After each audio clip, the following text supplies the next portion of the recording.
Okay, Whoa. here we go. What's up, everybody? Here we go. Oh, it's still going. It's still going. Full intro. What's up, everybody? Yeah. Oh, still going. Still going. Pull it. There we go. Oh, sorry, everybody. I was live streaming it also to YouTube simultaneously, and it was playing back. I don't know if everybody heard that, but welcome to Training Simplified Live. We got graphics, we got intros. Thanks, Sam. Sam made a sweet intro for us. Welcome, everybody. This is our first episode of Training Simplified Live. This is just a weekly show where we are wanting to talk to restaurant leaders, training professionals, HR professionals, HR leaders, just about all the things that are going on in your world, things that are going on in our world, and we're super excited to be here. My name is Matt, co-founder of Training Simplified, and I'm here with my partner, Sam. Sam, co-founder of Training Simplified, along with Matt, and we're excited to have you. The whole goal of this is like, we have these conversations every week, and Matt and I were like, let's just talk to people and go live as we talk about it, because we're all facing a lot of the same problems. We're all facing a lot of the same challenges. And so if we can learn from each other and if we can be a conduit to share best practices and what we're seeing from around the industry, that's great. So the whole goal here, let's share, let's help each other get better. That's the whole goal today. We're also hoping to have people join in on the conversation in weeks to come. We're going to be doing this definitely for the rest of this year is our goal. We want to bring people on, learn from other people. Like Sam said, hear best practices, hear what's going on. Also, every week we want to spotlight some different things, spotlight different restaurants, spotlight some different tools, which we'll be kind of getting a sneak peek of today. But first, we just want to hear real quick. You can use the chat anytime during this live show. You can ask questions. Feel free to interrupt us. We'll also leave some time at the end for some questions, but just real quick, let's just test the chat. It would not be a live show if we didn't ask people to like say where you are. Let's see if it works. And they can chat with everyone. Boom. Just give a quick little type. Where are you coming from? Where are you at right now? Central Florida, Tacoma, Washington. Awesome. Coast to coast already. Pasadena, there we go. Pasadena, Las Vegas, San Francisco, Columbus, Ohio. Oh, wow. Awesome. Thank you. Thank you for dropping the chat. Folks in there. Carolina. Shout out to our chart folks. A few folks from around the country there. Charlotte. Love it, Austin. Good to see you. Very cool. Good yes. Stuff. That's all awesome. Right. Thanks, Chart, for representing. We got people from coast to coast. That's awesome. Thank you guys so much for joining us again on week one. We're just really excited that you're here. That's right. And we're going to make this interactive. So throughout, we're going to ask some questions. We'll throw some stuff in there. So thank you for using the chat. Agenda. So we've got an hour. We'll see how long it takes. First thing we're going to do is have a little fun, break it up with a little bit of a restaurant spotlight. So we're going to showcase one of our restaurant friends, give you all a little taste of what's going on there. And then we're going to break into it. Today is all about day one of new hire orientation. We're going to zoom out and talk about orientation as a whole, kind of what the goal is, but we're going to zoom way in then on that day one experience and how do you maximize the day one experience? Because for Matt and I, we've been doing this for 20 years. Day one is almost that afterthought. It's like we spend all this time recruiting and we spend all this time trying to train them and get them to perform. And day one is like, yeah, can we get your HR paperwork filled out? And can we get your IT stuff set up so that we can start working? And that's not a great employee experience, if we're all being honest. So how do you take it from that, the things you have to do, and turn it on its head to make it something great and make it something that is memorable, that lets them say, yes, I made the right decision joining. So we're going to go deep into that today. But first, before we get into that, Matt, you visited one of our favorite restaurants, one of our favorite concepts around here. Tell the people where you went. Let's see a little video here of where you went. When I visited Din Tai Fung for our first episode of the restaurant spotlight. We're going to be spotlighting a different restaurant every week. So here's a little bit of that trip that I took. We're going to play that now. Restaurant spotlight number 1. Check. Ready for some Din Tai Fun? Yeah! Okay. All right, this week's restaurant spotlight is coming to you live from downtown Disney, and we're featuring Din Tai Fung. 2 years ago, we were here filming at their opening. It was awesome. Mickey Mouse was here cutting the ribbon. But of course, also helping doing the ribbon cutting was the Yang family. The Yang family is the sole owners of Din Tai Fung. It was founded over 70 years ago by sort of the patriarch, the grandfather of this family. And about 25 years ago, it made its way to America after spreading out across Asia, being wildly popular, Michelin stars, the whole bit.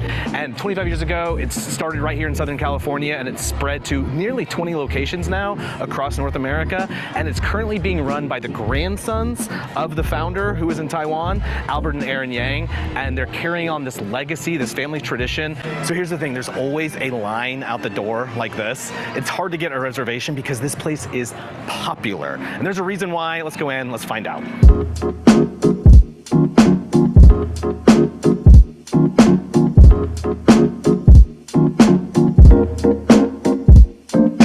Here's the thing, everything here is just pristine.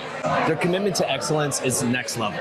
In fact, it's one of their 5 values. Their values create this acronym: SMILE, Synergy, Modesty, Integrity, Learning, and Excellence. And I feel like it's their commitment to excellence that makes them so popular. It's this excellence that is rooted in consistency. Their commitment to excellence is seen in the actual results they're creating. Restaurant Business Magazine pointed out that they have the highest average unit volume of really any restaurant right out there. Like second on that list, makes half as much for them per unit. Their average unit volume is $27.4 million. That's insane. That's insane. That's insane.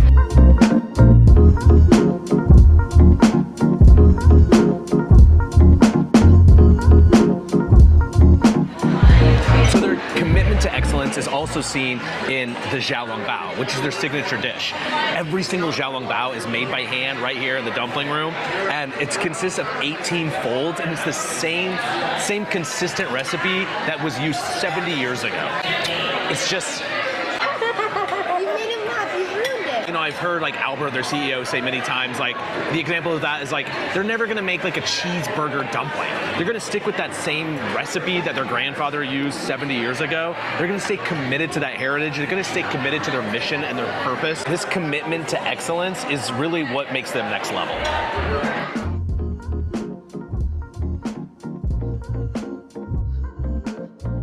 Another place where this attention to detail and this excellence is seen is in the architecture. Like every single Din Tai Fung is distinctly a Din Tai Fung, but also unique to where it is. For example, the Santa Monica location that's fairly brand new, they have a big, beautiful patio. There's like jellyfish on the ceiling. The Manhattan location is uniquely New York. The architecture and the design is really just an experience in and of itself. Thank you.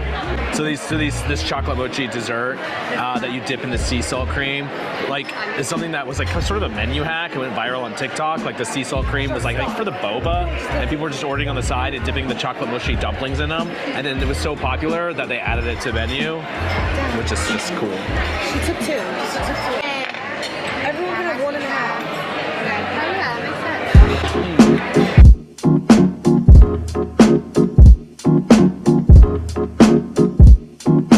All right, girls, what's the verdict on Din Tai Fung?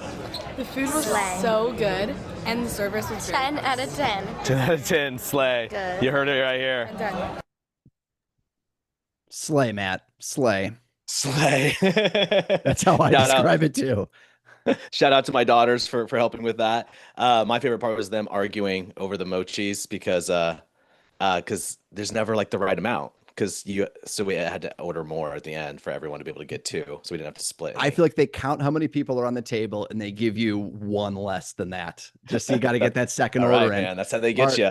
Yeah. It's called sales. business. That's how you get that AUV to 25 million. That's how you get 27.4 million in AUV. But yeah, shout out to Din Tai Fung. We're going to be seeing a little bit more from them today in this webinar. That's great. And we highlighted them just because they're one of our favorite restaurants. We'll do this each week. We try to just have some fun, lighten it up, but give us a little behind the scenes of some of the other concepts that are around and what they're doing. They also have a huge focus on day one, which made them a natural partner for today's episode. Not sponsored by Din Tai, but maybe one day. No, but we're going to focus on them today because now we're going to dive into day one and that day one experience. And it's really all about how do you get folks really believing in what you're doing from day one? And to do it, I'm going to zoom in, Matt, on kind of what the experience needs to look like here. So we're going to go full media here to zoom in, because I think what we want to make sure is that we focus not just on day one and the day one experience, but we understand what we're trying to do, which is when we're hiring people and when we are bringing people onto our team, we don't just want them to be here for the first day or be here 2 weeks later. We all want them to be here for a long time and succeed. And so the way we think of it is you're trying to hire people today that are going to be here a year from now and be succeeding a year from now. And to do that, you've got to think of this whole big picture, right? So if you're looking at this whole view, you've got to hire great people. We all focus on that. They start and have a day one experience, and then you train them through your training plans, procedures, things like that to get them to succeed in their role. All of that gears up to a day 90 experience. And if anybody hasn't read the book, highly recommend First 90 Days. It's a great book that just outlines what the first 90 days of employment should look like at any company. And that's really the benchmark, is to be like, from the day I start to day 90, how do I create a system of success such that by day 90 we're doing well? But it doesn't stop there, because I think there's too much turnover that happens between day 90 and after that, where we kind of let down and we fall into routines. And so there's this whole world of performing and coaching and building up that needs to happen to get to day 365. And a dream scenario for many of us would be that everybody we hire makes it to day 365. We know that's not the reality, especially if you're in restaurants or manufacturing. There's a lot of turnover, 100+% turnover, which means everyone you hire will not be there in a year. But that doesn't mean we can't try. And the more you anchor to success, the more you start to change the things that are happening in between. So over time, we're going to break these down, but we wanted to orient on the goal, which is that we should be setting this up so people stay with us and succeed when they're here. Not just that they make it to a year, but that they're performing well when they are. And so we'll break down each of these over time. But today, we're going to look at the whole process and zoom in here on day one. And the whole point here is to say that we've hired people. We took all this effort in. And the whole point of our exercise today is to look at it through the lens of the employee and look at it through the lens of your company and the values that you're trying to instill. And from the employee's perspective, they either just quit their job or didn't quit. Maybe somebody had them quit for them, but they're looking for a job. And so it is an emotional journey to start at a new company. It's a big decision. There's a lot of question marks, a lot of unfamiliarity, which leads to a lot of nerves. And so from their perspective, they're coming in, and you've got to recognize that and have your day one meet them where they are. You also need an employee that can deliver, that can start cranking out work right away, but also is going to be here for a long time. And the marriage of those two things is where day one focuses. And the whole focus of today is really answering one question that we're going to try to get them to answer. And so everything we're about to talk through is aimed at getting them to answer, which is they're coming in here and they're asking one question, which is, did I make the right decision? Because they don't know. They left their company.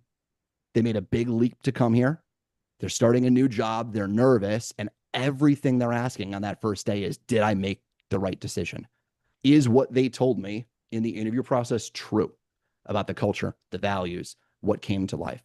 They are not going to remember anything about what we teach them on day one, but they're going to remember how they feel. And how they feel needs to answer this one question, which is, did I make the right decision? And so that's what we're going to anchor to. Everything we're about to talk about and start breaking down is aimed at getting them to answer this and say, yes, I made the right decision. When they go home to their family, when they go home to whoever, they're going to say, hey, new job, how was your first day? You want them to say, great, I made the right decision. You don't want them to say, we'll see. Just paperwork, HR stuff. We'll see tomorrow. We'll see is a no in our eyes. And so we want them saying yes. We want them feeling like 100% I made the right decision. Can't wait to jump in. Can't wait to be there on day two. So that's what we're aimed at answering. The question is, how do you do that? Matt, let's start breaking down a little bit of how do we do this? How do you actually design a day one and bring the components together to have people saying, yes, I made the right decision? Yeah. So like Sam said, day one is more about the feeling, right? Day one is more about emotion, gut reaction. I mean, we know that also on day one, they need to like know all the stuff. They need to fill out all the paperwork. They need to figure out where everything is. They need to tour the restaurant. They need to like understand how to do their job and what the role is going to be. And they'll get that, but really they need to feel connected, right? They need to feel connected to the brand. They need to feel connected to what you guys are doing there. And so our kind of framework for that is that we answer a few questions for them. Um, the overall question, like Sam said, is did I make the right decision? But ultimately, there's a few other questions that we want to answer for these people, some specific things that we want to tell them. So we're going to walk through what those are and then show you some examples of how that can like come to life with brands that we've worked with. So the first thing that people want to know is who we are. Who are you? And you want to answer the question of telling people this is who we are, right? And so that means it's about your company history. It might be about how you came to be. It might be about where you started and where you are now. It might be about your signature product. So for example, we'll just use Din Tai Fung as the example. You saw that that in the video we talked about their signature dish was the Xiaolong Bao. So when we say who we are, it's about here's our like main product, here's what we do, here's what we deliver to the world, and this is why we do it. And this is the story of how we've come to be. And what we found is that every single brand has a story to tell. This is the moment to inspire people with how you got to where you are. Maybe it was about, you have a dynamic founder story. Maybe it was that this brand was inspired by something and that's how it came to be. Whatever that story is, every single brand has a story to tell. Even brands that we've partnered with, they're like, we've partnered with franchise companies who they've kind of been like, well, we worked with this one guy who was like, well, like we're not that company. And it was like, well, you still have a story to tell. You are a founder. You are a business, you're an entrepreneur. You were inspired by something to get this going, and you have opportunities to share with people about how your franchise business came to be.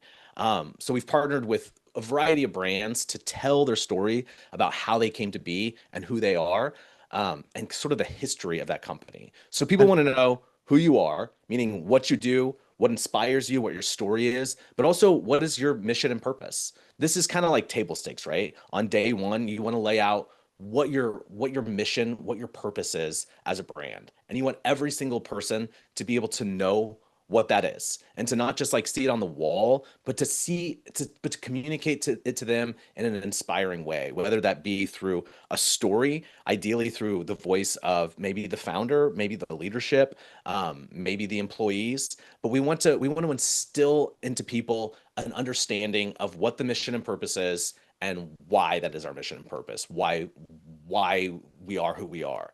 And along with that, the next thing we want to communicate to people is what we believe. So we want them to know who you are and what we believe.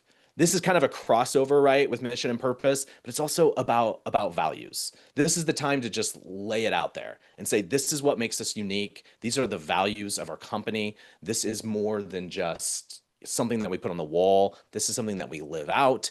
And it really helps people understand kind of what the expectations are of working there, and what they should be able to expect from the company, from leadership, and what is expected of them. So clearly communicating those values. And we love to do this in a way typically through the voice of the employees. I think is a really powerful way to do that, is to hear the employees kind of like tell stories, put flesh on the values. So that way it's more than just kind of thing on the wall. It's something that has a little bit of social proof. Because if you can hear a colleague, like another manager or another employee, kind of speak to the values in a way that is like meaningful and impactful for them, all of a sudden it's real, it's meaningful. It's that social proof that is beyond just leadership saying, here's what our values are. Because we all know that it can kind of be like a little bit of like a really, unless you hear it from like some real people, really just kind of brings that next level of power to that moment, to that experience, and answering that emotional question.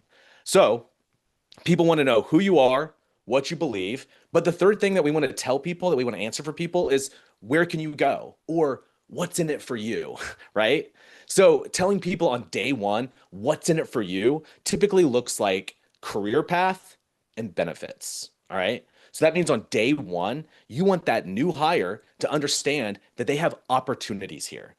On day one, you want to assume that they are the kind of person who will be here on day 365. You want to assume that they are the kind of person that will have the opportunity to grow here, right? And so you want to clearly lay that out for them. That means on day one, you're explaining the career path. On day one, you're telling stories about internal growth that can inspire them, that can make them say, "Oh, that could be me. Maybe I just took a job here because I need some cash. Oh, but this is actually a place where I could grow, where I could have a career." That's the kind of stuff that it can inspire somebody, that it can inspire the right person on day one to stick with you to day 365 and maybe on day 2000. Who knows?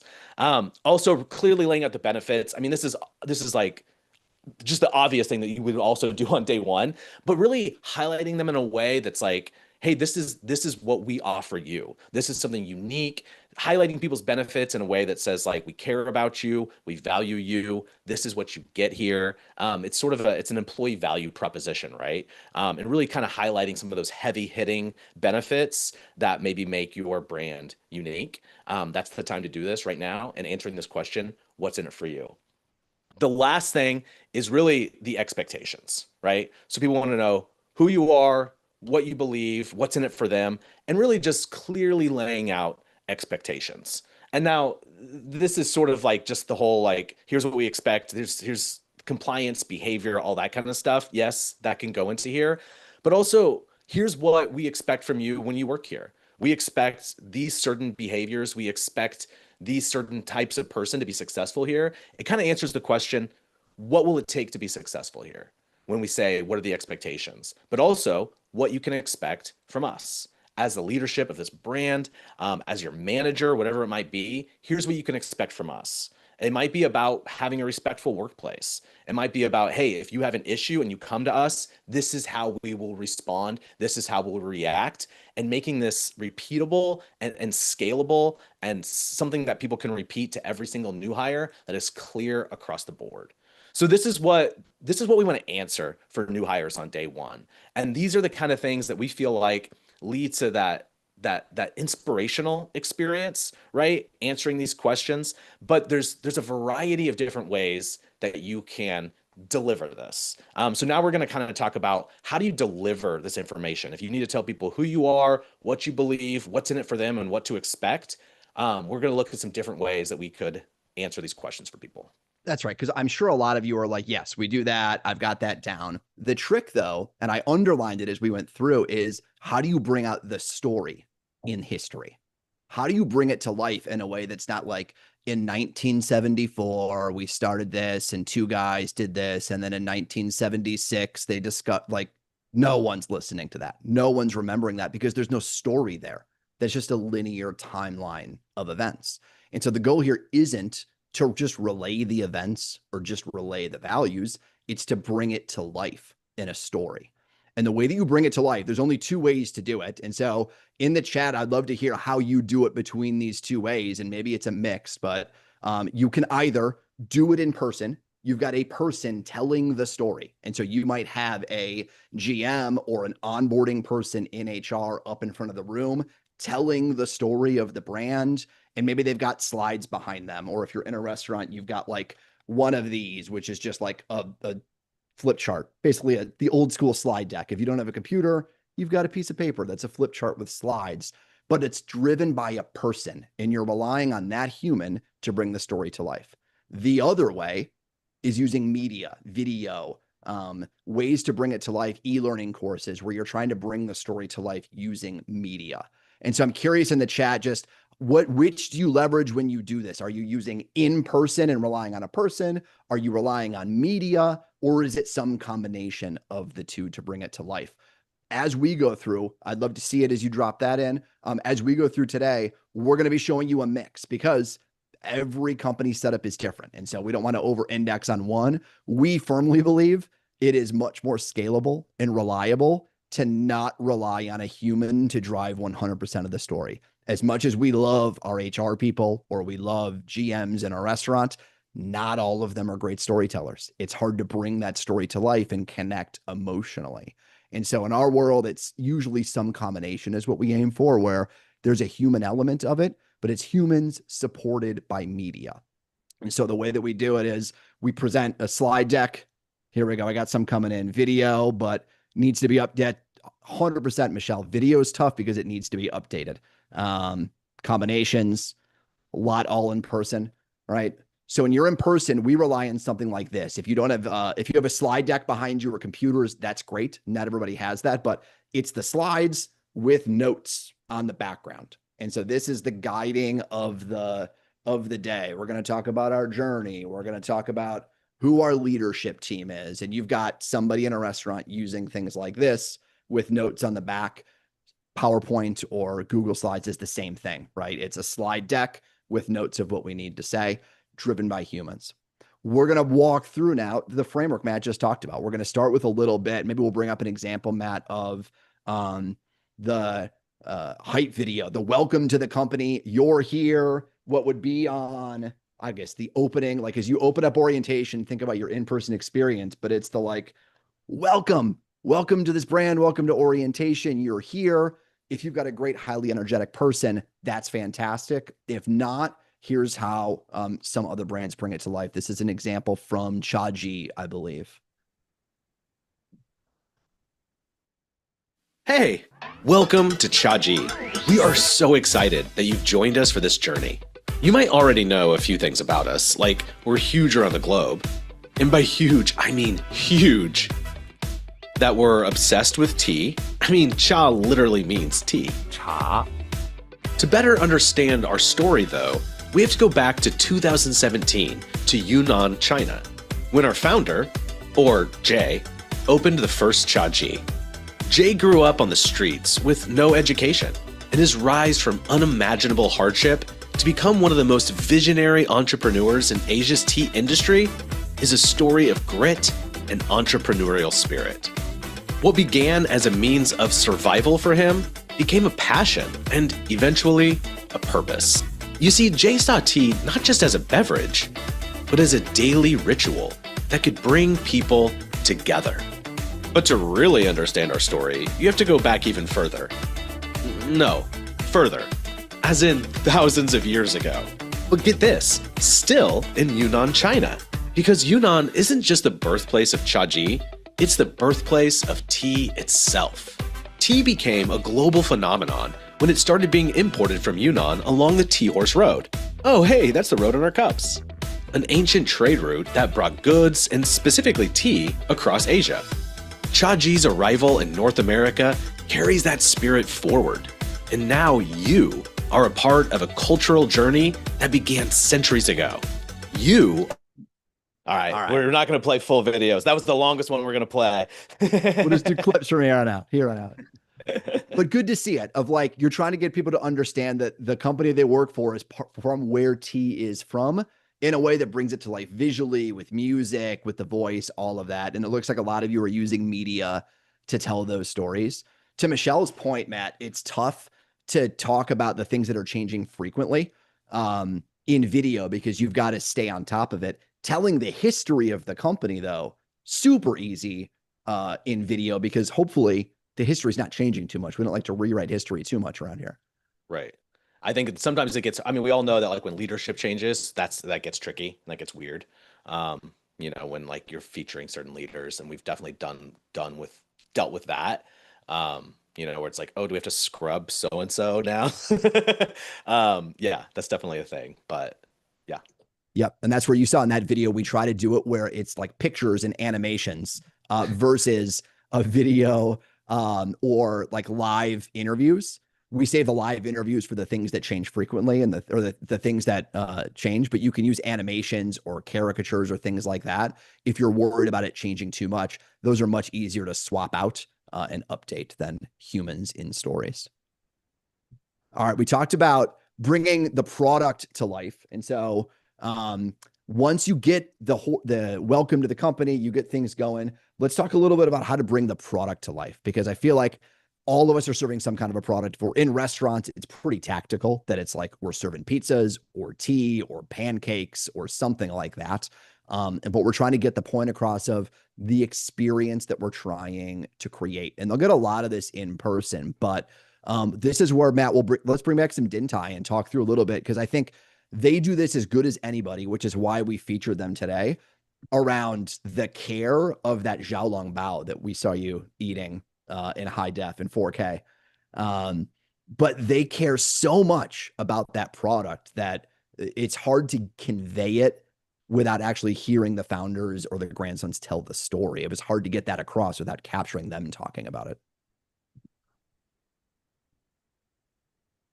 My grandpa didn't invent the xiaolongbao, but I like to think that he perfected it. When people think of Din Tai Fung, they think of xiaolongbao. This is the iconic dish that we're known for worldwide. There's just nothing like it. You have a very delicate, rich broth, delicately wrapped in a thin dough, and when you bite into it, it just kind of pops in your mouth. It's like no other dish. We always feature the making of the xiaolongbao from scratch in our show kitchens at every single location. Making dumplings is a very skill-intensive job. It takes 6 to 12 months to be fully. I love something I love about these that I wanted to point out is and one of the reasons we're sharing all these samples is because there's different ways to do it, right?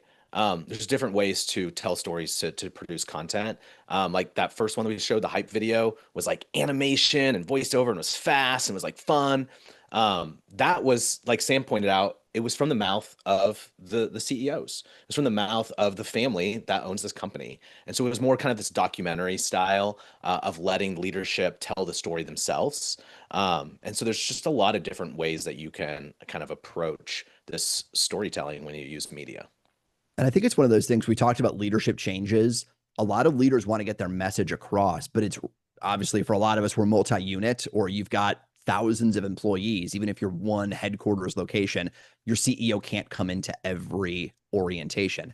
But this is where, like, it's super important in orientation for them to be able to say their message. And for these brothers, talking about the history of the Xiaolong Bao is important, but they can't be there in orientation. So this serves as the conduit to it. And when you've got a figurehead like that, if you've got someone like that in your organization, it's so powerful to hear it from them versus having their picture on a slide with some bullets and a manager trying to convey that. It's a big difference having the people themselves try to convey that message, even if it is a little more effort to reshoot the video when leadership changes. It's worth it because it's so powerful when it comes from the voices themselves. All right, we're going to keep going. Let's stay on Din Tai just because we're in the same world. And as they told it, it wasn't just about the Xiaolong Bao, but the story of the family. And I think a lot of brands have, it might not be family led, but a lot of brands have the CEO's journey or the path to how we got here that we want to convey, not just in bullets of, again, in 1978, we did this, and in 2002, we did this, but the power of the story, because usually that story is what drives the values. That story is what drives how we want to operate today. And so we want to give context into why do we think and act and operate the way that we do. And again, a family story is a way to bring that to life, or the founder's story or the hero's journey is another way to bring it to life. My grandfather opened the first restaurant in Taipei, Taiwan. It was a 4-table restaurant, and it's grown from there. Definitely always an entrepreneur. He started in the 50s delivering cooking oil by bicycle to hotels and restaurants. In 1958, he actually purchased that cooking oil business from his boss. And then in 72, he actually converted the cooking oil store to a restaurant with only 4 tables. He decided to specialize in the soup dumpling. All right, same idea. Show in 30 seconds. They go on. The cool thing is they go on and kind of tell more of their story of like growing up in the restaurant, doing their homework in the dining room, and really connect the current leadership to that past history. Their goal was they wanted every single person that worked there to know that they were part of a family business. They wanted every single person that worked there on day one to feel connected to being a part of like a family legacy. Because to them, they're like, hey, this is our lives. This is our family legacy. And every single person that walks through these doors that works here, we want them to feel connected to that. and feel like they're a part of that. Feel like they're a part of something. And that was sort of the goal of what of inspiring people on day one, and sort of creating that emotional connection for them. That's great. And I feel like it doesn't like it's so powerful. You're like, oh, it's a 70-year history and it's the grandsons of the founder. That'd be great if I had that kind of story. The same happens though with franchisees. Like this is a Pizza Hut franchisee that we worked with, and they wanted the same thing, which is to say, you're not just working for Yum Brands and a random KFC, you're working for our franchise group. And so they wanted them to know the leaders of the franchise group. And so they highlighted themselves and they gave talking points. Again, they don't have media, they don't have the budgets for media, but they've got talking points around, hey, here's what we want people to know about us, because we don't want them to think that they just joined some franchise that's part of Yum Brands.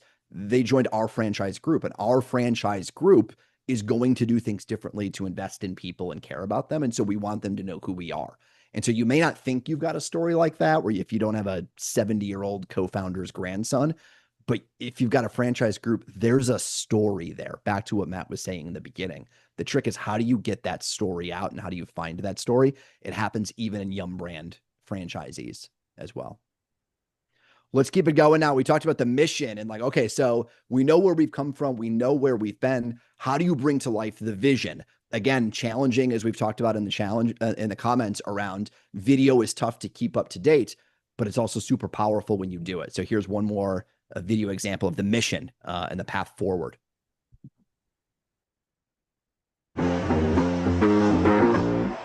We are bringing people together with a kind of tea, and that's how we connect with people. Our mission is to cultivate tea as a daily ritual in the US. We're introducing something that's pretty new. And so what we really want to do is provide a product that people are willing to come out of the home to have and enjoy. We think that product should be really simple. In the same way that people go and get their daily coffee, we want them to wake up and go and get their daily cup of charging. I think it's not just about a cup of good tea. All right. Quick preview of that, because their vision, their mission coming to the US, this is a company that has 6,800 locations in Asia. And they just opened up their first 4-ish locations in the US in the last few months. So they want people on day one to know, like, hey, our goal, our mission is not just to serve great tea. We want to be like the Starbucks of tea is their vision. It's their mission. They want to make tea a daily ritual in the US. So it was important to connect that to people on day one and communicate that to people on day one. I think so. And in conveying it matters because it informs everything else. We're going to ask you to do specific things because that's our goal. And we're going to ask you to operate in a specific way because that's our goal. And so once you state the goal and where we're trying to go, it then makes it a lot more clear as to why everything else we're about to talk about matters, because we're aligned on what the goal is. And so usually when you have a goal like that, you then also get into, and here's the values that it's going to take to get there. And the two of those need to be inextricably linked. Like the values and how we operate are directly tied to where we're going. So let's look at, again, how you bring values to life instead of just having words on a wall. Here's how to bring values to life as well as part of the same story.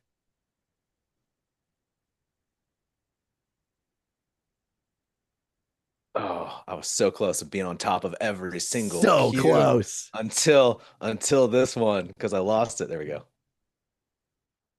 Our 5 core values is a really fun acronym, SMILE, SMILE.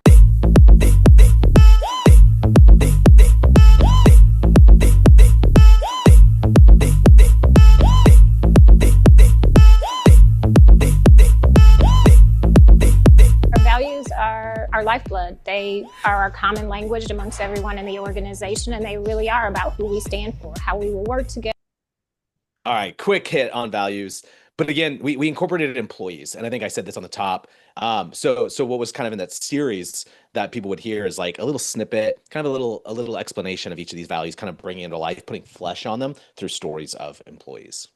That's right. And having stories tell it is powerful. Also, having all of these relate to each other. So I know a lot of us are teaching each of these things, but as we're thinking about what's the story and the emotional through line, when you build it all in sequence and say, what's the story I'm telling? And say, here's the vision that we're trying to get to. Here's the history. The values are a reflection of both where we're going and where we've come from. And that story comes to life. It now makes sense for employees around where we came from, where we're going, and why I need to act in the SMILE acronym or whatever your acronym or values are. Let's keep it going with one last thing, which is the what's in it for me then for employees, which usually comes down to the career path. And it's the journey of, if I do these things, what's the reward? What's on the other side? And let's bring an example of how we bring that to life. I'll cue it up first on the paper side. Like, it's as simple as this. And most of us should have some version of this, which is like the simplest thing of, you start, I'm going to go upside down and backwards here. So you got start at the team member, go to hourly, then assistant, then GM, then district. But being able to say this out of the gate from the beginning is impactful because it shows that there's a path here. And so no matter what your version is, it's just showing that there is a path and here's what it is versus, hey, come along for the ride. Let's see what happens. That's very different than there's a clear path that's clearly laid out in front of you. So again, one version print, and then let's roll a video version of the same thing. When I started with Chipotle 10 years ago, I was in the middle of college. I didn't know what I wanted to do with my life, and I needed a job. So when I finished my first degree, I got my bachelor's in psychology. I was a GM by this time. My mom was not too happy. Well, what she said is like, I don't want you to get stuck at a fast food place. And I think that's a common misconception because yes, we do serve food very quickly, but these are high volume restaurants. We have to manage all of that business, and it just becomes more about like higher level business thinking than just, serving a burrito. You guys are the second best. I love that story. And I mean, this was like so much of what we did at Chipotle was telling these growth stories, because like high percentage of internal promotions. And I mean, I don't know, Sam and I were at Chipotle for about 10 years and did so many stories like this of internal growth, internal promotion. And I love that one. I just love how it starts of like, because it's so relatable. Like, she just started working there because she needed a job, and now she's like a field leader, like killing it, making a ton of money and like doing really well, running like high volume business units. And to tell somebody that on day one, like, hey, maybe that's you. Maybe here right now, you're someone who just needs a job. But like, guess what? You could be like a badass, like career. You could have a great career here is the message on day one. That's right. And you're not trying to lay out, here's the 12 things that you need to do, and here's what we cannot. No, remember, they're not going to remember any of this. All they're going to remember is how they feel as they go through all of this. And that's what we're trying to get across, is that like, oh, that there's more than I thought here, and there's something more here than I thought was imaginable. Great. That's the feeling you're trying to trigger, not the 12-step process to get there, just that there is potential for more. So a lot of this comes down to, you've got physical, you've got in person, but you've got to be able to tell the story. I'm glad a lot of you are using media, whether you're doing it in person. The trick is, how do you enable it? But again, we've talked about this feeling, and this feeling that you want to leave somebody at the end of the day saying, yes, I made the right decision.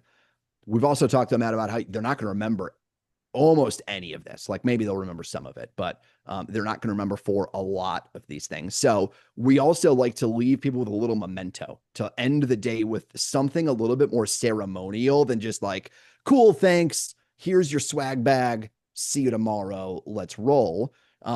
It comes down to the tools that we use to bring this to life for folks. Awesome. Thank you to the Chipotle folks, the former Chipotle folks repping in the chat. Have one more Chipotle example for you. Like Sam said, we want to create this special moment. And so we've used, with a lot of the brands that we've worked with and at Chipotle, we use like tools, a specific tool for that. There's different ways you can do it. But I think that if there's one thing we could kind of end on, could kind of wrap up this discussion, something that we all know, like no one will be surprised by me saying this, but what's more important actually than all of that stuff that we just said is creating connection. Is that on day one, people need to feel connected, right? And that happens through answering these questions. That happens through communicating this messaging to them, but ultimately it happens through a human being connecting with them, right? And so, for every single brand that we work with, that we deliver new hire orientation, we deliver a training to the manager that's like, here's how to connect with people on day one. Just the little things like giving them the tour of the restaurant, all of that stuff, making sure that somebody is responsible and accountable for connecting with this new hire on day one, making sure here's how you lead an orientation in a dynamic way that will actually create that connection. And so we also want to make sure, what we found is that having some sort of tool facilitates that connection. It almost, as we scale, as you go from 10 restaurants to 50 restaurants to 3,000 restaurants, having some sort of physical tool will help facilitate that sort of ceremonial moment, like Sam alluded to, that gives them something on day one that's more than just swag. So what we did at Chipotle was this little booklet that I just really love, that we've kind of used in a variety of different ways over the years. This one was called Who We Are. On day one of every single employee at Chipotle would get handed 2 books. I don't have the other one, but one of them was called What We're Made Of, and it was all about the food. It's that same idea as like the art of Xiaolong Bao, and also the history of the company and who we are and what we believe and all that. Same idea, same model, but it was in book form. So every single new employee would get a book called What We're Made Of, that was a story of the food, and a book called Who We Are, that was the story of our people culture. And it was, and I mean, I'm not going to walk you through it, but it literally in the table of contents, it's like purpose, what we believe, why we exist, our values, benefits, what's in it for you. Very familiar. It's the same idea, right? And so it's everything that they learn on day one, everything that they feel on day one through these stories, through the messaging, through the content that they absorb. They get handed something that they can take away, right? Something that they can walk home with and reference, because like Sam has said a million times, they're not going to remember it all, right? And we know that. We all know that as trainers, as educators, we know that people aren't going to retain all the information. So giving them something physical lets them reference it and walk away with it, and it becomes kind of this special thing that people get to keep. And also it creates that moment of connection. So there's a way that we teach managers to say, when you hand somebody one of these books, here's some talking points. Here's some things to say. Maybe you tell a story about your growth at this brand. Maybe you tell a story about what makes it special to you. So we hand over this booklet and make it this special moment of connection between a manager and a new hire on day one.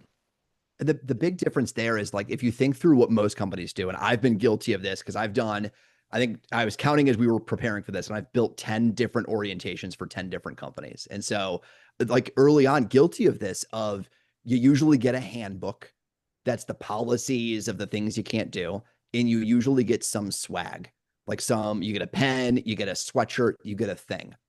And those are great. You got to have the handbook, got to have some swag of some kind.